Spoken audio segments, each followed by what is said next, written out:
So I'm from New York originally, played ball at Louisville, football and baseball, a long time ago. Coached college ball for 15 years, was in the NFL for 13. I was a combine scout, you're all familiar with that. And then, let me see, that was 2 years, 4 years with Jacksonville, 7 with Cleveland. Then I was with ESPN for a while, and then most recently 4 years with the CFL. So I've seen every which way you can see something. As a football player, I've seen it. So I've been in players' homes, as a recruiting an athlete at a high school, all the way to negotiating contracts in the CFL. Didn't do much of that in the NFL. Most scouts don't deal with agents that much as NFL scouts, unless you're director or whatever.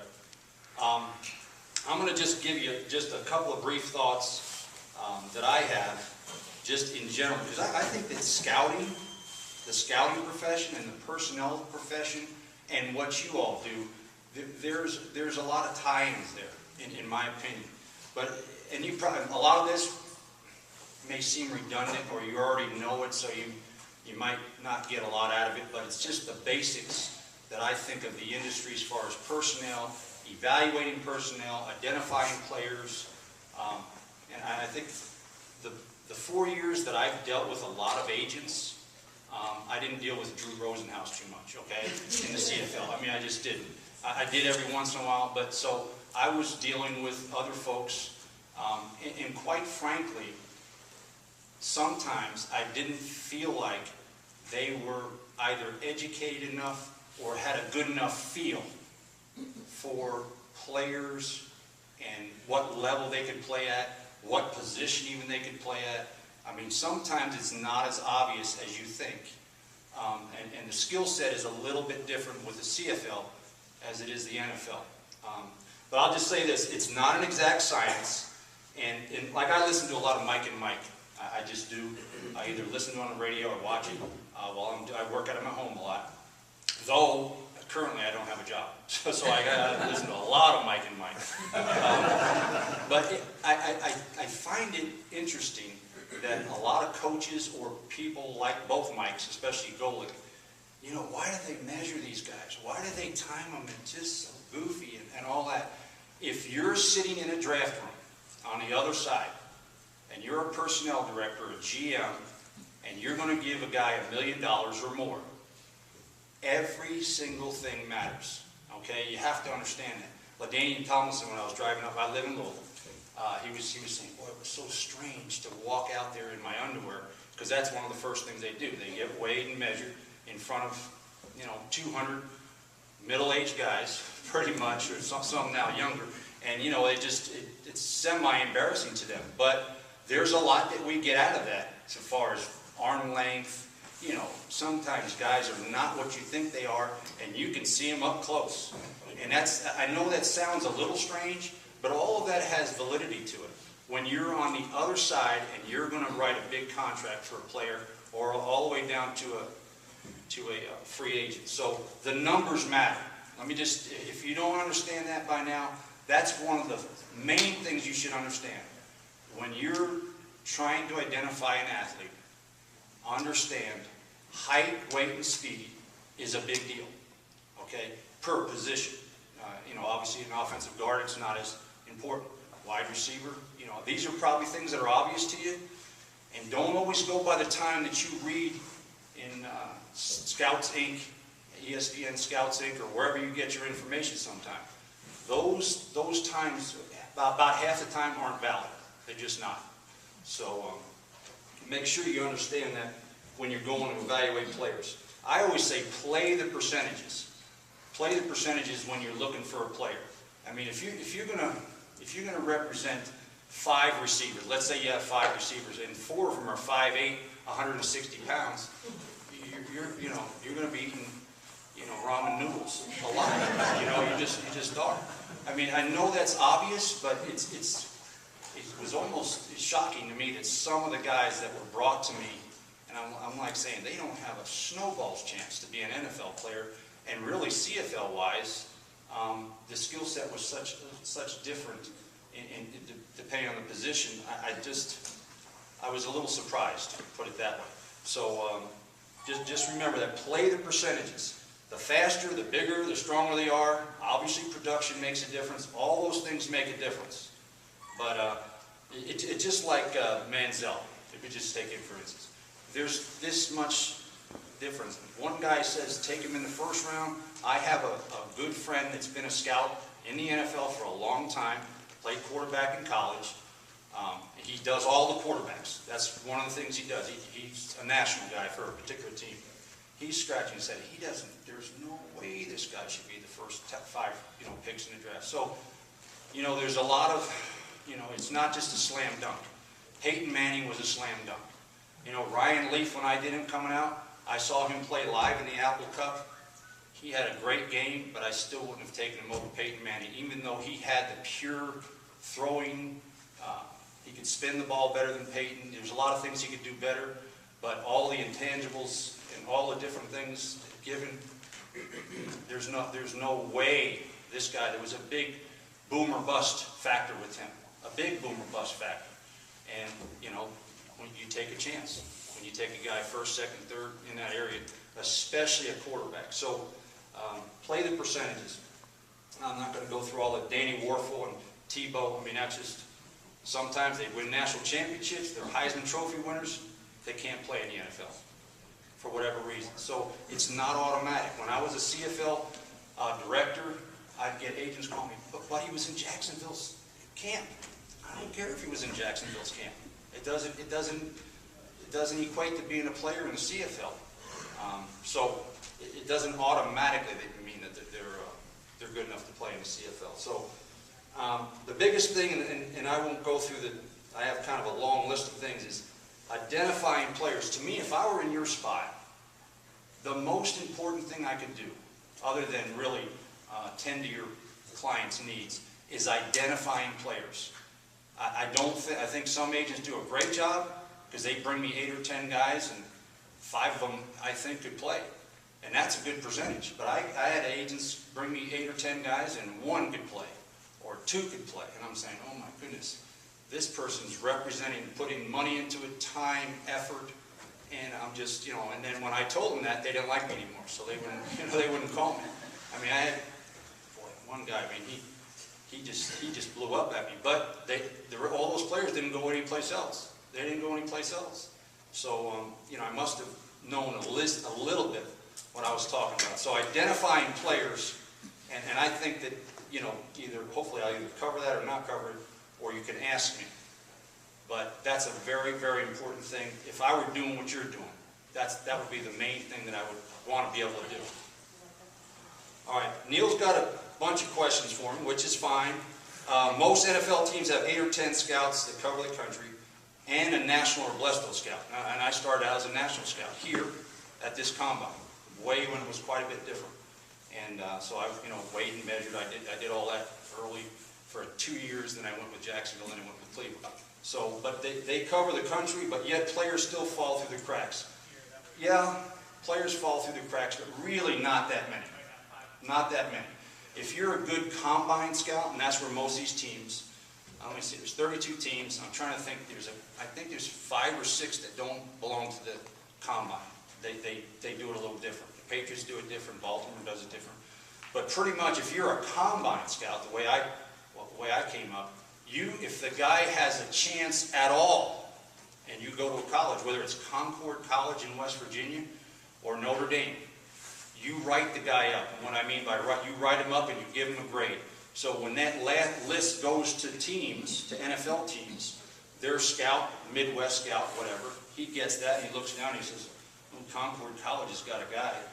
I don't care if it's as remote as it is, that guy gets covered in some way, shape, or form, okay? Or if he goes to Notre Dame or wherever. I mean, I wrote up backup players at Michigan because he was a backup offensive tackle, and he just happened not to play very much. I know it sounds strange. He's probably better than a kid from West Virginia State that starts. More than likely, he's better. So if the guy has height, weight, and speed, he should be on some type of list. So do players fall through the cracks? Yeah, not too many. There are some of the other reasons why they do. Every once in a while, a player will get dinged by his coach for whatever reason. I mean, he rolled his eyes at the coach, or he did something off the field, or he badmouthed, or whatever the case may be. So it comes around, and coaches recommend players. This doesn't happen very often, but every once in a while, a coach will that kid can't play. And he probably can play. So that's one of the reasons why he might fall through the cracks, or very few people will know about him. He could have got injured in his junior year. And there's a lot of times, there's a huge improvement between your junior and senior year. So you really don't know much about him in his senior year, and he only plays half the games because he's just coming off an injury, but yet he might have the ability to play in the NFL or the CFL. So that's two reasons. The other thing is, and it happens much for college football players nowadays with the training that happens at such a young age. Some are late bloomers. I mean, they just are. They might have played basketball until their junior year in high school, and then played 1 year of high school football and went someplace, and they got a big frame and all that, didn't play that much, but they're late bloomers. And so that's another reason why a player would fall through the cracks. Generally, do the best scouts are assigned to the best areas?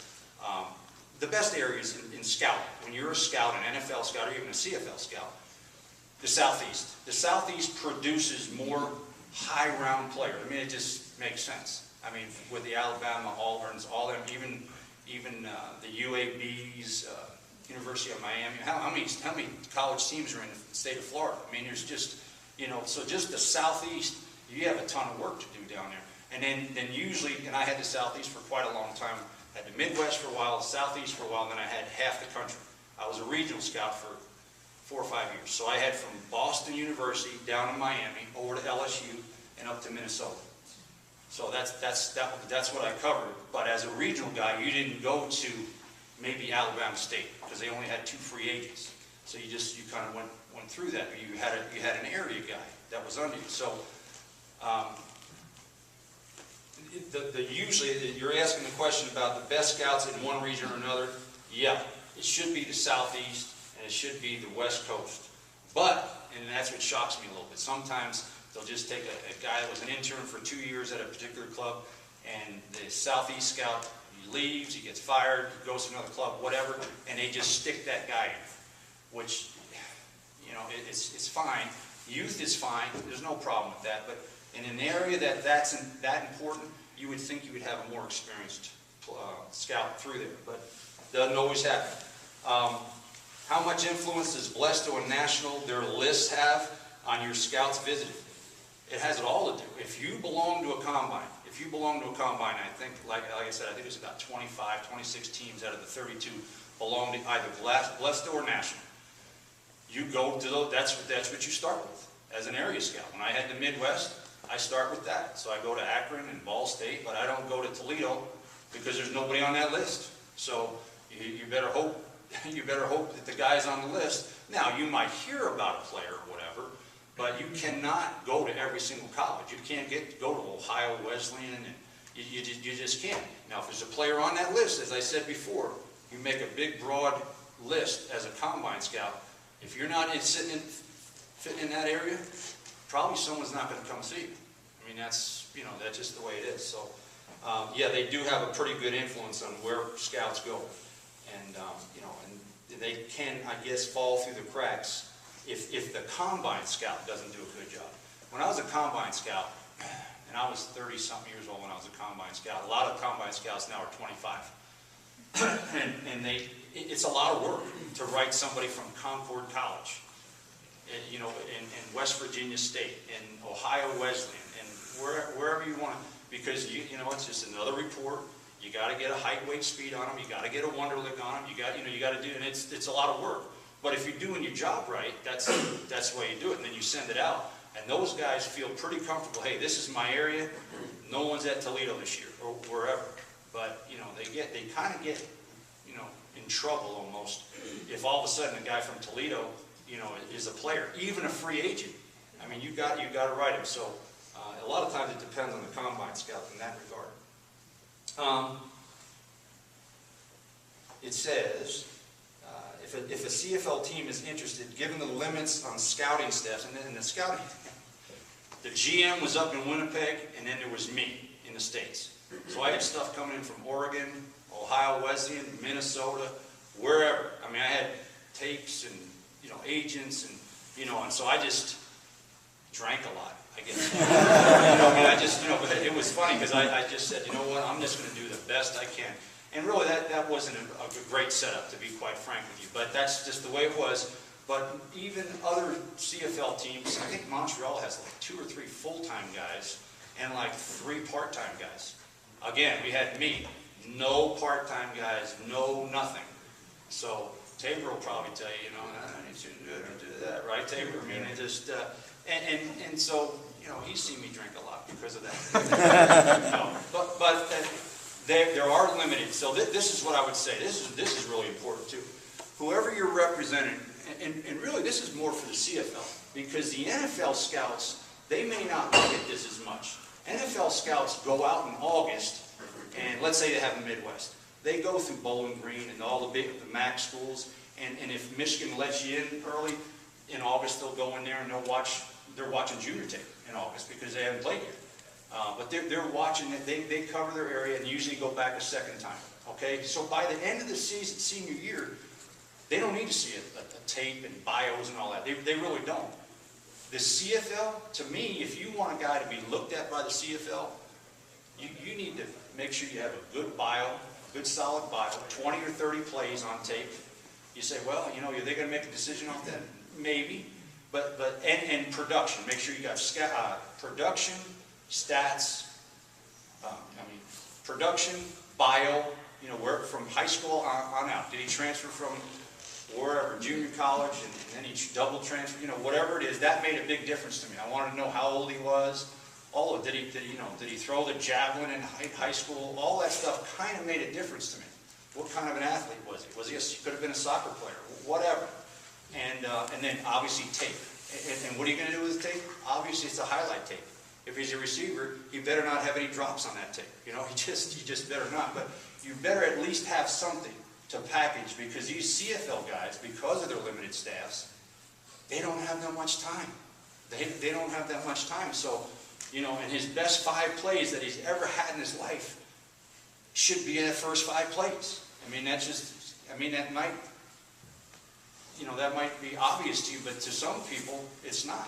You know, I mean, they get, you know, they don't do that. So make sure you have a good package for your client. And that's what a lot of CFL teams will look at. I know that's what I looked at a lot. And you can, I know there might be a lot of questions about the CFL. Like, I'm just going to bring this one up because I get it a lot. Should I send my client to one of these workouts? Okay? Now, we had about 3 or 4 workouts a year. We didn't charge the scouts. I mean, we didn't charge the players. I told Joe, I said, I don't want to charge these guys. I think we're exploiting them, and I just didn't want to do it. So we had what we call specifically guys invited. We didn't put it out on the internet, open workout, all that kind of stuff, because it's BS. A lot of it's BS. Quite frankly, it's BS. They got to drop $100 down. They go through a couple of 40s and maybe one other thing, and then they cut 50 of them. Then they do something else for another hour. Then they cut another 25. At least, and tell me if I'm wrong. The agents can tell me if I'm wrong, because I have a lot of agents and I had a lot of players say, "Wow, you know, that wasn't good. It was 100 guys there, 10 guys in the line, and all that." I personally would only go to those, and they do, just so you know, if they waive the fee. If your guy's good enough, if your player's good enough, and you've packaged him, I use the word you've packaged him, his bio, his tape, production, all the intangibles, whatever you can get on him, and you give it to him, and he invites him to one of those, or he's going to go to one, fine. Waive his fee, if he's that good. No, okay, I'm not going to waive it. I don't know if I'm going to go from Pennsylvania down to Miami, drop $100 down. You got to get him there. He's got to get a motel. He's got to eat, whatever it costs you, and then he's only there for an hour or 2 hours. If you see how percentage-wise how many actual players get signed out of those, not too many. Now, and I'll just say it quickly because I'm not in the business anymore.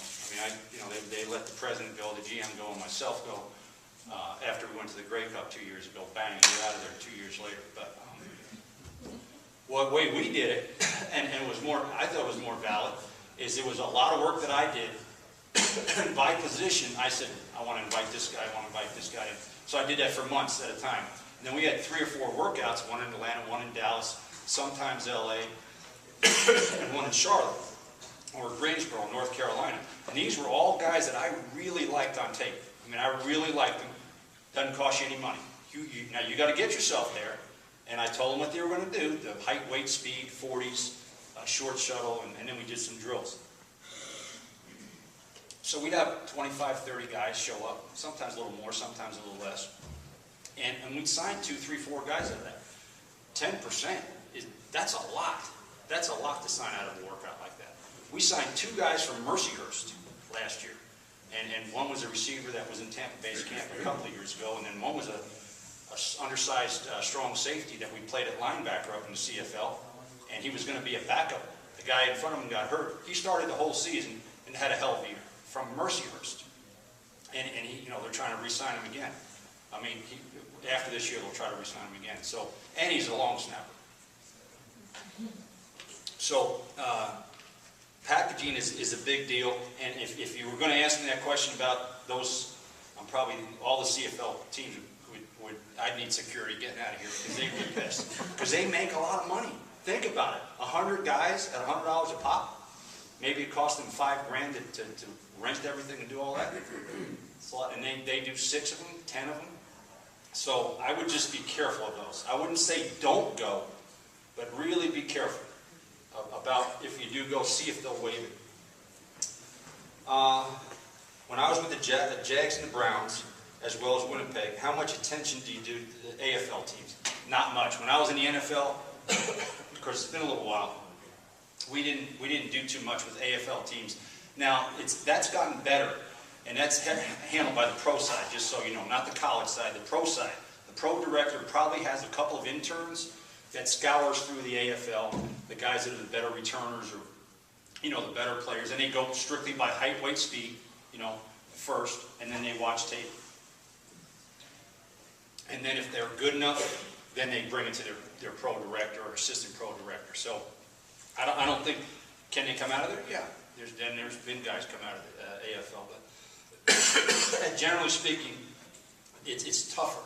Once you get in that AFL, it's tougher. So, and in the CFL, I did a little more work. See, I look at anything, any kind of tape. I'm not looking at grade school tape, but I mean, I'll look at your tape. I'll look at your tape as much as I can. And so I'd look at AFL tape, but it would have to be on a. If it was an offensive lineman, he had to be a big joker. He had to be a big guy to do it. We took a guy that went to Purdue. I can't remember his name. He got drafted in like the 3rd round by Detroit. Played 2 or 3 years. Then he went to Cleveland for a year, broke his foot, and he had like a pin put in his foot. So he was a legitimate guy. He was 6'7". He came out the same year. Who was the quarterback that's? I think he's the backup with Chicago now that played at Purdue. I just can't believe I can't remember his name. But anyway, he played with him. So he was in the AFL. I mean, he was like 27, 28. He was in the AFL. We took him and he started 2 years for us. So, you do get guys like that, but not too much with the AFL.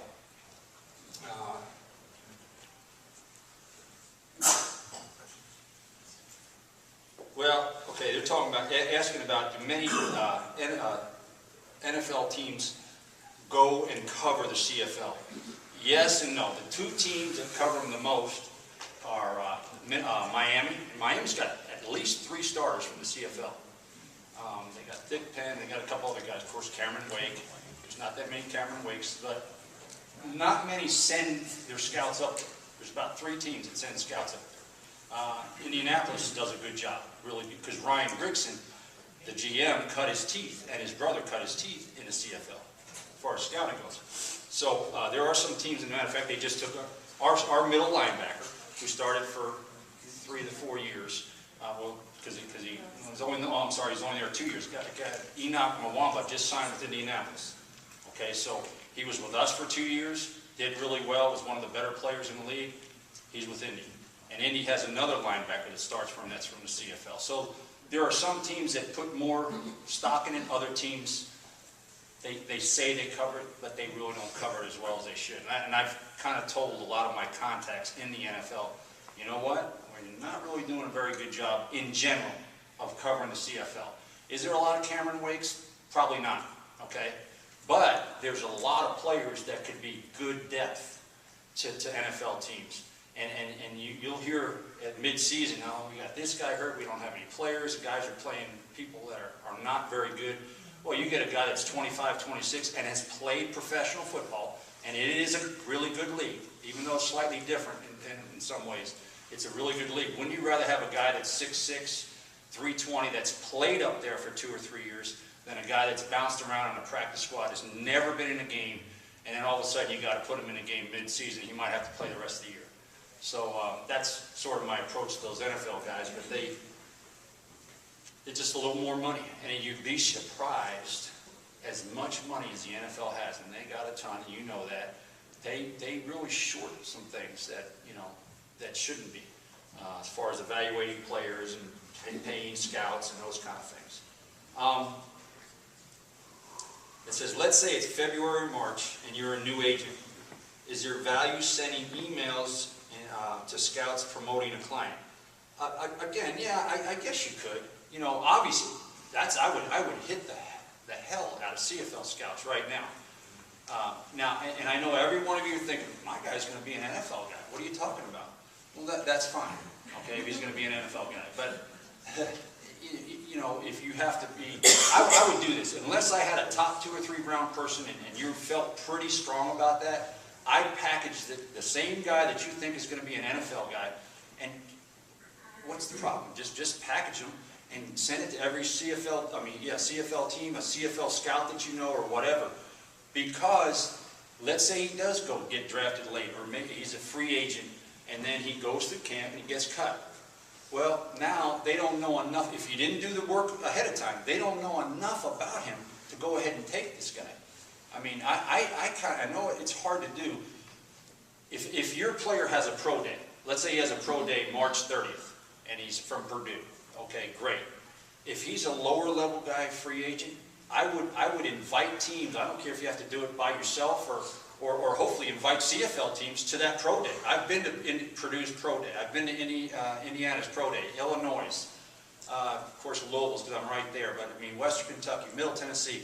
I go to their pro days so that these low-level guys, I already have a watch on.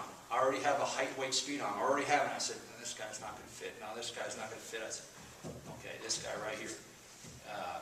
If he doesn't get drafted, we're going to go after him. Or if he gets drafted, I don't think he's going to make it. You know, just my gut feeling. Well, he doesn't make it. Bang! You pick up the phone and you call that agent. And 90% of the time, that agent won't want to send him up to the CFL the first year, because every NFL team that cuts you, when you're walking out the door, they say, "Hey, we're going to call you. You're the first guy. You're the first guy. I'm telling you." And, you know, it's fine. That doesn't happen that much. Every once in a while it does. So we don't see him for a good year and a half. A lot of the work that I did, it didn't show for a year and a half. But I was just telling someone, there was a player at Akron. I went to Akron's pro day. A kid named Griggs, 6'5", about 250, was a tight end at Iowa, transferred to Akron, was a defensive end for 2 years. A good player, wasn't a great player, but he was a good player, but he had the measurables. He could run, he was 6'5", he was 250. That's pretty big for a defensive end in the CFL, okay, because he's got the length to him and all that. Well, he goes to Jacksonville. As a matter of fact, because I went to 12, 13 camps, okay, I covered about 14 teams. And I look at those back-end guys, and they said, well, he's probably going to make our practice squad. Well, this kid doesn't make the practice squad. So I said, okay, I'll call, but most of the time the agent will say, we're going to wait, we're going to wait. And I understand that. You know, the player wants to wait, the agent wants to wait, there's more money, no question. The kid said, call him kid, because they're all kids to me, but the kid and the agent said, you know what, we want to go up there. That was August. I said, okay, when we expand our roster, we expanded. We took him up there, and he was on the practice squad for a couple of weeks, and then the last 3 weeks he played. He did okay, but he got a feel for the CFL game. They got a feel for him, so, you know, they want him back and all that. So don't think the CFL is not an option. But, and does anybody have a question about the CFL just in general? Like, it's a 2-year commitment. You sign a contract, it's a 2-year commitment. Okay, so a lot of people don't want to do that. But so this young man, he signed a contract and he got activated. he was only activated for 6 weeks, just this past fall, that counts as a year, okay? So now he only has to be up there for 1 more year. Let's say he gets 10 or 15 pounds heavier, he gets 15 sacks, he's going to get a decent contract in the NFL, if that happens, okay? I'd be glad to talk to anybody that has a question about the CFL, NFL, whatever, coaching, anything, because as Neil said, I'm seasoned. I'm very seasoned.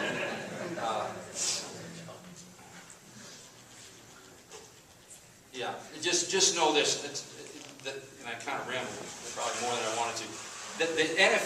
The NFL scouts, all these guys here, they know about your guy already. If he's a senior, they really know about him pretty much, unless, again, he's from Concord College in West Virginia, he was a late bloomer or something, then that might be different. But if he's from a major college or even a MAC school or any place, they know about him. They've seen a ton of tape on him already, okay? So, but the CFL people, they may not know. They may not know. If you were an agent and you wanted to begin building relationships with scouts, how would you go about it? How would you approach newer scouts? A lot of scouts, probably including myself, when I scouted, you're not going to take this right, but we would walk the other way. Oh shoot, there's a scout. There's an agent. I mean, you probably get to some of that. And then I was as cordial as I could be. I think if you're polite and you're direct and short, then I think that you should approach whoever you can at an East-West All-Star game, here, any place. And I always kind of liked when a guy, an agent would give me almost like a postcard. And he just, these are my 5 guys, just a real brief height, weight, speed, whatever, from Michigan, whatever it is. And then, maybe on the bottom, your information and, tape on request. Again, for CFL guys, that's really important because they get inundated with so much stuff and there's not enough to cover. So I would say you could use social media now. I'm not a big social media guy because I'm old as hell, but social media, you could LinkedIn and do all that. Facebook, you can maybe do that. Because a lot of these scouts are younger. They maybe spend their time there. Me, I want to go shoot pool and drink a beer when I have time. So I don't know how that. But I would use as much of yourself and have them trust you. If I trust somebody, like I trust Neil. Neil and I have known each other for a couple of years. We haven't done a lot of stuff together, but the stuff we have done together, he trusts me and I trust him. Because basically, if I say I'm going to do this, that's what I'm going to do. That's a basic thing in life. But if you tell a scout, this guy is this, if you say, look, I'm getting up on the table for this guy. This guy can play. He can run. Well, and then if he looks at the tape and he's getting caught from behind every other time, your credibility, he's going to go, geez, I don't want to waste time. Now, the next time you give him 2 or 3 people, he's going to just take it and he's going to put it in file 13. So, credibility is a big deal. And so if you might have to bypass 10 guys to get 1, then you might have to bypass another 6 guys to get 2. Now you've got 2, but those 2 can play. That's much better than having 15 and 14 out of the 15 can't play.